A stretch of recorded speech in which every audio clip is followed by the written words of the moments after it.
ఓం నమో భగవతే రుద్రాయ. దమయంతి మంత్రం. ఈ మంత్రంతో ఖచ్చితంగా భార్యాభర్తల మధ్య ఉన్నటువంటి సమస్యలు అనేటటువంటివి ఖచ్చితంగా తగ్గుముఖం పడతాయి. అయితే మనకి పురాణాలలో నల దమయంతి కథలు అనేకమైనటువంటివి ఉంటాయి. దమయంతి సాధారణంగా పతివ్రత శిరోమణి. అయితే ఈ యొక్క మంత్ర జపం అనేటటువంటిది భార్య లేదా భర్త ఎవరైనా సరే జపించవచ్చును. ఇది చాలా సూక్ష్మంగా అద్భుతమైనటువంటి ఫలితాలని ఇచ్చేటటువంటి మంత్రం. సాధారణంగా భార్యాభర్తల మధ్య అనేకమైనటువంటి సమస్యలు ఉంటాయి. ఆర్థిక పరమైనటువంటి సమస్య అయి ఉండొచ్చు, లేదా వారిద్దరి మధ్య ఒకరంటే ఒకరికి అహంకారంతో వారు మాట్లాడేటటువంటి మాటల ద్వారా ఒకరంటే ఒకరికి నచ్చకపోవచ్చు.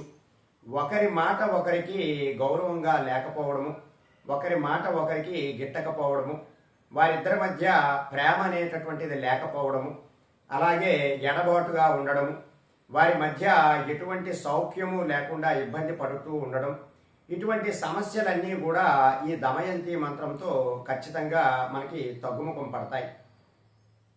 అయితే ఈ మంత్ర జపం అనేటటువంటిది చేసుకున్న వెంటనే ఫలితాలు త్వరగా రావాలి అని ఆశించకుండా ఖచ్చితంగా ఒకరంటే ఒకరికి ప్రేమాభిమానాలు కలగాలి, అలాగే ఒకరంటే ఒకరికి ఇష్టం కలగాలి. ఒకరిని విడిచి మరొకరు ఉండలేక ఇద్దరూ కూడా ఒక్కటై జీవిస్తూ ఉండాలి. భార్యాభర్తలు ఇద్దరూ కూడా 63 సంఖ్యలా ఉండాలి. అంటే ఒకరినొకరు ఎప్పుడూ చూస్తూ ఉన్నట్లుగానే ఉండాలి. అయితే ఇటువంటి సందర్భంలో భార్యాభర్తల మధ్య ఇటువంటి ఎడబాటు ఎదురైనప్పుడు ఈ దమయంత్రి మంత్రాన్ని కనుక జపించినట్లయితే ఖచ్చితంగా అద్భుతమైనటువంటి ఫలితాలు ఉంటాయి. అయితే ఈ మంత్ర జపం అనేటటువంటిది ప్రతిరోజు కూడా చేసుకోవాలి. 108 సార్లు ఈ మంత్ర జపం అనేటటువంటిది చేయాలి. ప్రధానంగా 21 రోజులు గనక ఆచరించినట్లయితే అద్భుతమైనటువంటి ఫలితాలు ఉంటాయి. అయితే ఆటంకం ఏర్పడినప్పుడు ఈ యొక్క మంత్ర జపం అనేటటువంటిది చేయకూడదు. ఆటంకం అంతా కూడా పూర్తి అయిన తరువాత ఈ మంత్ర జపము మరలా ప్రారంభించి మిగిలినటువంటి రోజులను కూడా మనం లెక్క పెట్టుకోవచ్చును. ఇది మీరు ప్రత్యేకంగా ఉదయం 4:30 నుండి 6 గంటల మధ్యలో చేయాలి. బ్రహ్మ ముహూర్త కాలంలో గనక ఈ మంత్ర జపం చేసుకున్నట్లయితే ఆ దమయంతి అమ్మవారి యొక్క అనుగ్రహం అనేటటువంటిది ఖచ్చితంగా మీకు కలుగుతుంది. ఈ నల దమయంతిలు చాలా అద్భుతమైనటువంటి జీవనం అంతా కూడా సాగించారు. భవిష్యత్తు తరాలకి వీరు ఆదర్శప్రాయం. కాబట్టి ఈ యొక్క మంత్ర జపం ద్వారా మనకి ఖచ్చితమైనటువంటి ఫలితాలు ఉంటాయి. మీరు 21 రోజుల పాటు ఈ మంత్ర జపం అనేటటువంటిది చేసుకోవాలి. ఈ 21 రోజులు కూడా ప్రతిరోజు ఉదయం 4:30 నుండి 6 గంటల మధ్యలో 108 సార్లు జపం చేసుకోవాలి. అలాగే ఒక ఆవునేతి దీపం కానీ లేదా నల్ల నువ్వులతో దీపమైనా సరే మీరు వెలిగించాలి ఈ సమయంలో. అలాగే దీనికి చందనము మాల కానీ లేదా రుద్రాక్షమాల కానీ ఉపయోగించాలి. మీ యొక్క సంఖ్య తెలుసుకోవాలి కాబట్టి 108 సార్లు జపం చేయాలి కాబట్టి ఈ రుద్రాక్షమాల కానీ లేదా చందనం మాల కానీ ఉపయోగించాలి.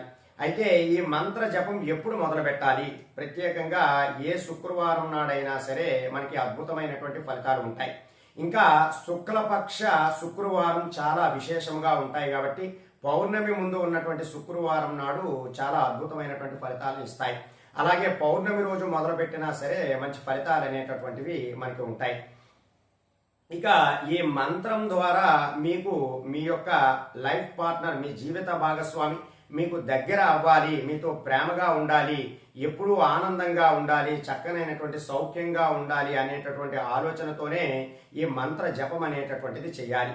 ఈ మంత్ర జపం అంతా కూడా పూర్తి చేసిన తరువాత 2 నిమిషముల పాటు మీరు ధ్యాన ముద్రలో ఉండాలి. మరి ఏమీ కూడా ఆలోచించకుండా ప్రశాంతమైనటువంటి వాతావరణంలో ప్రశాంతంగా మీరు కన్నులన్నీ కూడా మూసుకొని 2 నిమిషముల పాటు ధ్యానం చేస్తూ ఉండాలి.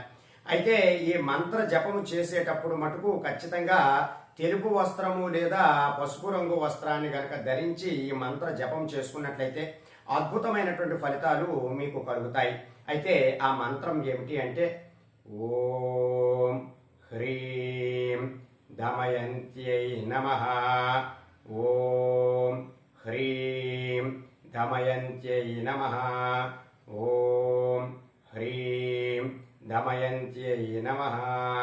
ఈ దమయంతి మంత్రంతో ఖచ్చితంగా భార్యాభర్తల మధ్య ఉన్నటువంటి అన్యోన్యత పెరగడము, వారి మధ్య సుఖజీవనం అనేటటువంటిది కలగడము కూడా జరుగుతుంది.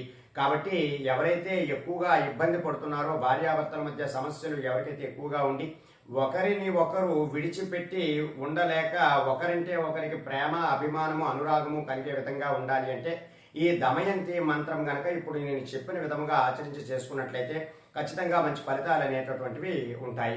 కాబట్టి ఈ సమస్యతో బాధపడుతున్న వారు ఎవరైతే ఉంటారో వారు ఈ పరిహారాన్ని ఆచరించుకుని చక్కగా భార్యాభర్తలు ఇద్దరూ కూడా కలిసి జీవించి ఉండే విధంగా ప్రయత్నం చేయండి.